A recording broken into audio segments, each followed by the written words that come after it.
Good morning, students. Now the next topic is vector or cross product of the two vectors. We have to find the cross product.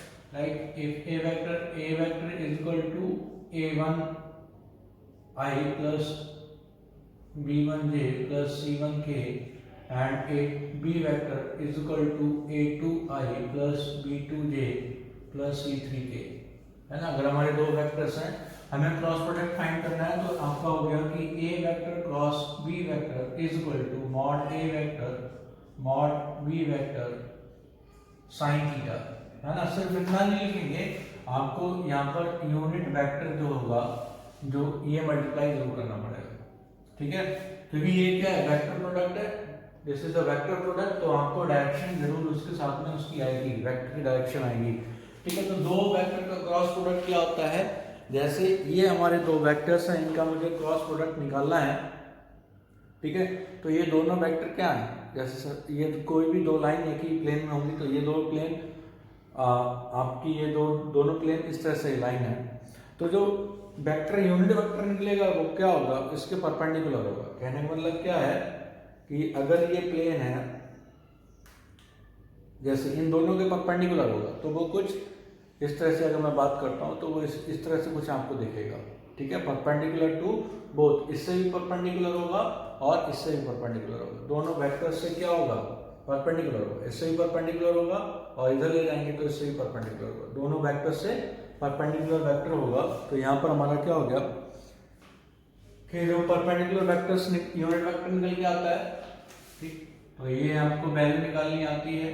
तो अगर आपको क्या निकालना है कि भाई a vector cross b vector, we have to find the value of a vector cross b vector. तो i j k and यहाँ पर आपका हो जाएगा a1 b1 c1 and a2 b2 c2, ठीक है. ये वैल्यू आपको निकाल लेनी है. तो आपको क्या आ जाएगा, इसका क्रॉस प्रोडक्ट की वैल्यू निकल के आ जाएगी, ठीक है. तो इस तरह से, इसी तरह से आपको बोला जाता है कि एंगल बिटवीन वेक्टर्स, है ना. तो एंगल बिटवीन वेक्टर्स आपका क्या हो जाएगा, साइन थीटा. तो sine theta is equal to हो जाएगा A vector cross B vector upon mod A vector mod B vector, है ना. यहाँ पर आपको बोलेंगे कि N cap sine theta is equal to this.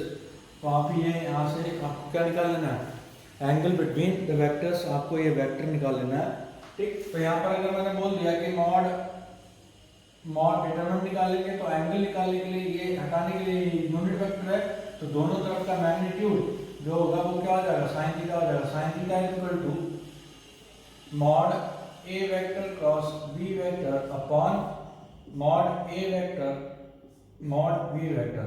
Simply अगर आपको बोला जाता है कि ये वैल्यू अपॉन ये, इस तरह से ए वेक्टर इनटू बी वेक्टर ये मल्टीप्लाई करके वैल्यू निकालेंगे, तो वहां से हमें ये वेक्टर की फॉर्म में आएगा, क्योंकि ये वैल्यू जो मिलेगी वो आई जे के टर्म्स में मिलेगी, मल्टीप्लाइड वैल्यू, ठीक है.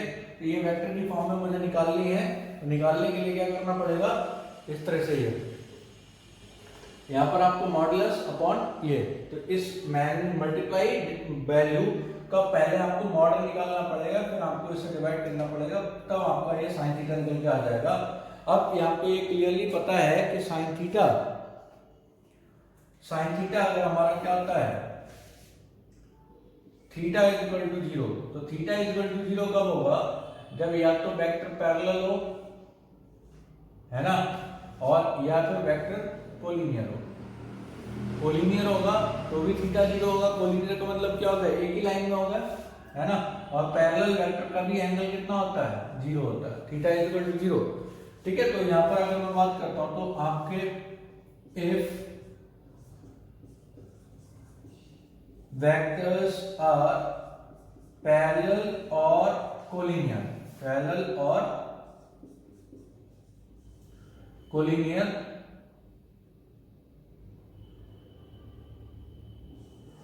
तो यहाँ पर थीटा हमारा कितना हो जाएगा, थीटा 0 आ जाएगा. तो आपका हो जाएगा कि A vector cross B vector, है ना. तो ये जो वैल्यू है ये हमारी क्या हो जाएगी, 0 हो जाएगी, ठीक है. तो कोई भी वेक्टर हमारे कोलिनियर होते हैं या पैरेलल होते हैं, तो उन वेक्टर्स का क्रॉस प्रोडक्ट 0 होता है. जैसे हमारा कंडीशन थी कि जो वेक्टर्स हमारे परपेंडिकुलर होते थे, है ना, तो उनका डॉट प्रोडक्ट क्या होता था, 0 होता था। सेम उसी तरह से यहाँ पर कंडीशन होगी। हाँ तो बेटा ये आपको दे रखा है कि अगर मुझे फाइंड करना है कि आई वेक्टर क्रॉस आई वेक्टर यूनिट वेक्टर का क्रॉस प्रोडक्ट निकालना है, तो ये आपका हो गया इनटू साइन 0, क्योंकि I angle between the vectors same vectors 0, तो ये वैल्यू हमारी 0 हो जाएगी, साइन 0 इज इक्वल टू 0। तो आई क्रॉस आई, जे क्रॉस जे, के क्रॉस के, इनकी वैल्यू हमारी कितनी होती है, 0 होती है। अगर मैं देखता हूँ कि आई क्रॉस जे निकालना है, तो आई और जे एंड के आप एक ऑर्डर में एज्यूम कर लेंगे क्लॉकवाइज। अगर आपको ये है मतलब इससे ये क्रॉस निकालना है तो ये हो जाएगा, ये क्रॉस निकालना है तो ये हो जाएगा, और इसका क्रॉस निकालना है तो ये हो जाएगा। अब जैसे मुझे अपोजिट डायरेक्शन में निकालना है, जैसे क्या निकालना है, के क्रॉस जे, तो हमारा वैल्यू हो जाएगी, अपोजिट डायरेक्शन में जा रहे हैं तो वो वैल्यू हो जाएगी माइनस आई कैप। ठीक है, तो इतना याद रखना आपको। तो ये के क्रॉस जे जैसे माइनस आई कैप, तो सेम जो सेम डायरेक्शन में है तो वो आपका सेम रहेगा। आई क्रॉस जे तो वो के हो गया, जे क्रॉस के तो आई हो गया, है ना, के क्रॉस आई, है ना, तो यहाँ पर नेक्स्ट वाला हो जाएगा। ठीक है, तो इस तरह से देखना, अगर उसका अपोजिट वैल्यू है तो आपको माइनस साइन बाहर लगा देना है। ठीक, तो इतना तो आपने 11th क्लास में पढ़ लिया होगा, कुछ थोड़ा बहुत एक अलग चीज़ देखी हो तो देखी हो। अब जैसे मुझे निकालना क्या है, प्रॉपर्टीज की बात करते हैं। तो प्रॉपर्टीज के लिए क्या होगा कि अगर मैं दो वेक्टर्स का जैसे ये देखूं कि A vector cross B vector is equal to property, तो ये आपका हो जाएगा minus of B vector cross A vector. तो ये प्रॉपर्टी, फर्स्ट प्रॉपर्टी। फिर मैंने देखा कि A vector cross B vector plus C vector, है ना, तो ये वैल्यू हमारी हो जाएगी A vector cross B vector plus A vector cross C vector, है ना।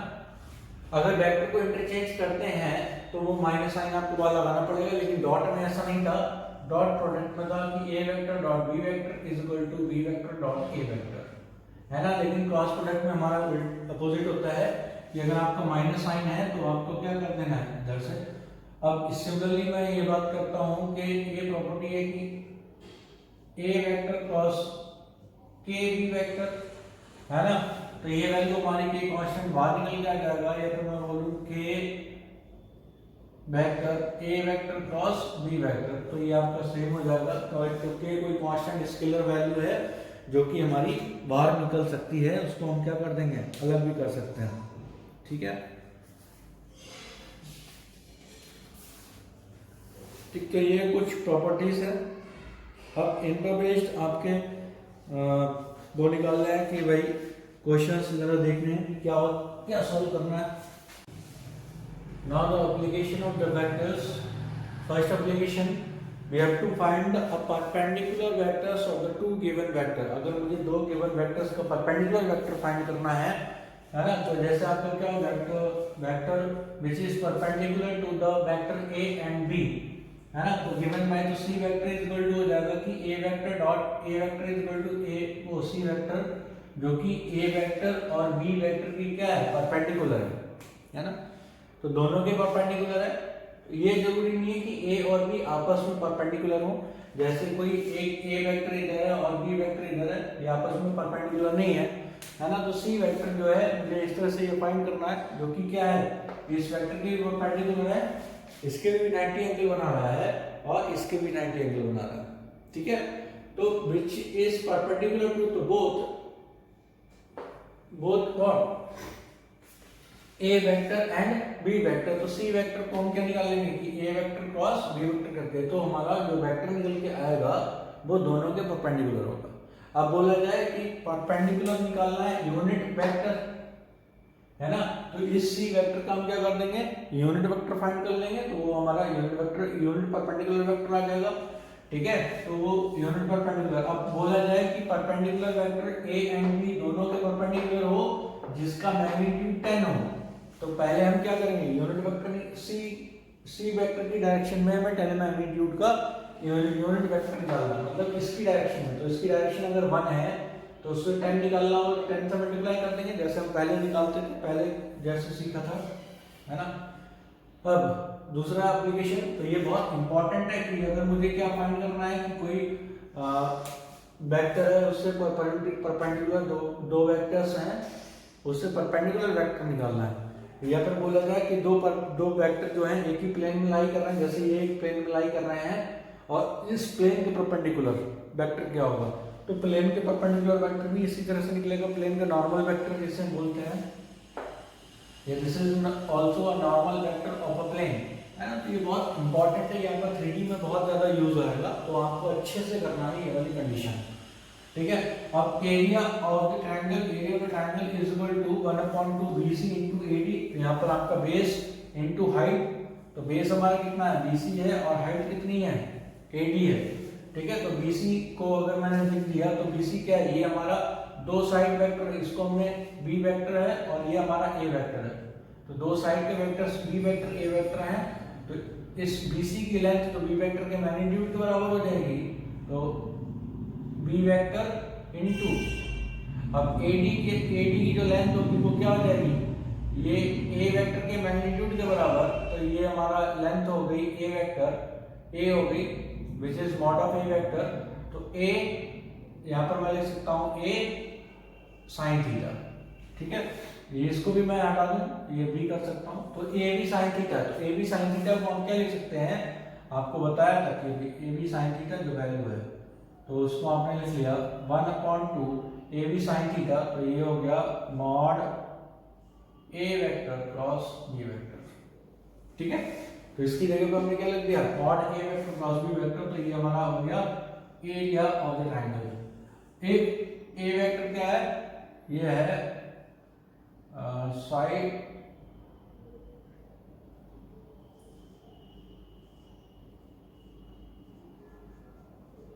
है ना, और ये अनदर साइड वेक्टर, तो हमारा दो साइड के वेक्टर दे रखे हैं, साइड 1 साइड 2, ठीक है। कोई भी दो साइड के वेक्टर दे रखे होते हैं। इसी तरह से अगर पैरेललोग्राम की दो साइड के वेक्टर दे रखे हैं, एक ए वेक्टर एंड बी वेक्टर, ठीक है। तो एरिया क्या हो जाएगा, एरिया अगर मैं इसका ट्रायंगल का एरिया निकालूंगा तो वो इससे निकल के आ जाएगा 1/2 ए वेक्टर क्रॉस बी वेक्टर, ठीक है। इसका डबल कर दूंगा, इसका डबल कर दूंगा, तो वो क्या हो जाएगा, एरिया पैरेललोग्राम, तो एरिया पैरेललोग्राम क्या हो गया, area is equal to A vector cross B vector, ठीक है। तो पैरेललोग्राम का एरिया, अब यहीं पर आपको डायगोनल दे रखे हैं,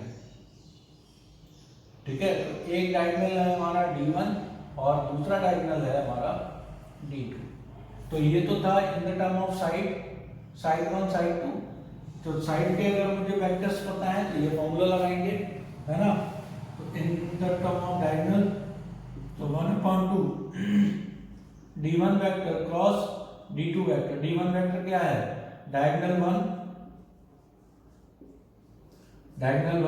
and D2 vector is equal to diagonal 2, तो दोनों वेक्टर्स की क्या है, आपको क्या परपेंडिकुलर वेक्टर निकालना है, तो वो परपेंडिकुलर दोनों, तो ये आपको क्या होगा, दोनों वेक्टर को क्रॉस कर देंगे 1/2 कर देंगे, तो डायगोनल के टर्म्स में भी आता है और साइड के टर्म्स में भी आता है, तो कंफ्यूज मत होइएगा। डायगोनल के टर्म्स में पूछा जाए तो बाहर 1/2 कर देना है, साइड के टर्म्स में पूछा जाए तो बाहर कुछ नहीं करना है, ठीक है। तो इसमें बहुत से बच्चे गलती कर देते हैं कि किसके टर्म्स में पूछा जाता है और वो जल्दबाजी में करके चले जाते हैं।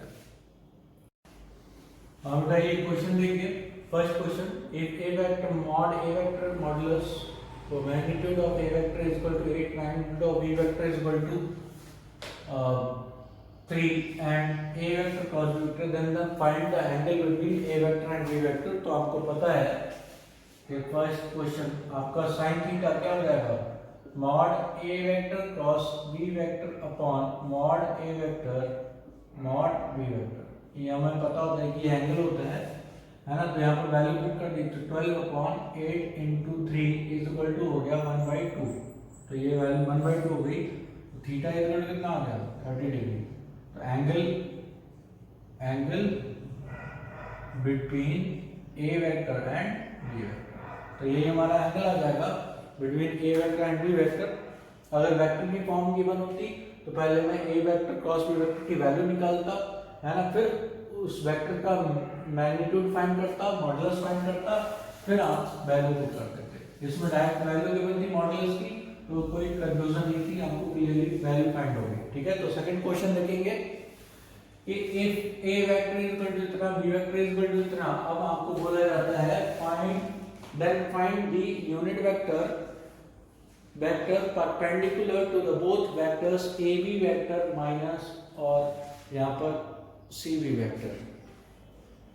ठीक है, तो आपको ए माइनस बी वेक्टर फाइंड करना है और उनके इन दोनों वेक्टर्स के क्या हो, परपेंडिकुलर हो।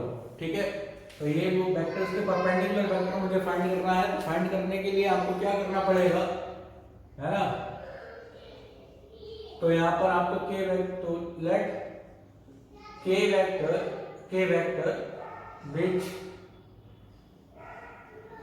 which is perpendicular to both a vector minus b vector and c vector minus b vector।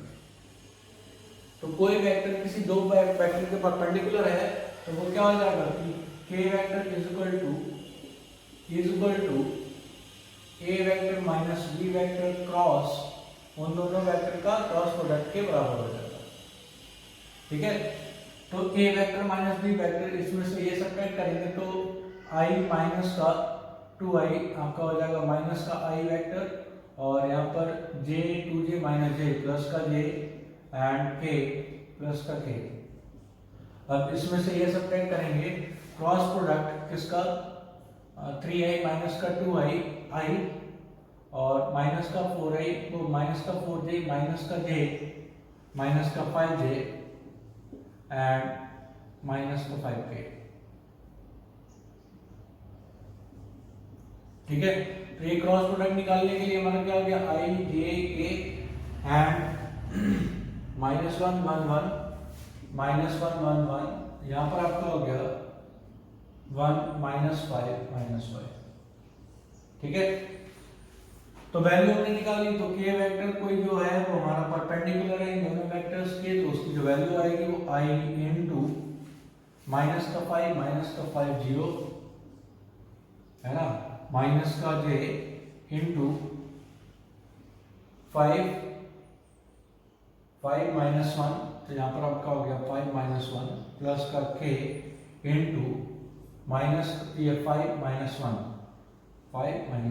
तो यहाँ पर हमारा कितना आ गया, दिस इज 4j तो माइनस का 4j एंड प्लस का 4k। ठीक है, तो ये वैल्यू निकल के आ गई और मुझे क्या निकालना है, मुझे ये k वेक्टर नहीं निकालना है, मुझे निकालना है ये वेक्टर तो निकला कि वो वेक्टर जो इन दोनों के परपेंडिकुलर है, लेकिन मुझे क्या फाइंड करना है, परपेंडिकुलर के साथ में यूनिट वेक्टर भी फाइंड करना है। यूनिट वेक्टर फाइंड करने के लिए हमें क्या करना पड़ेगा, we have to find unit perpendicular vector that is k cap.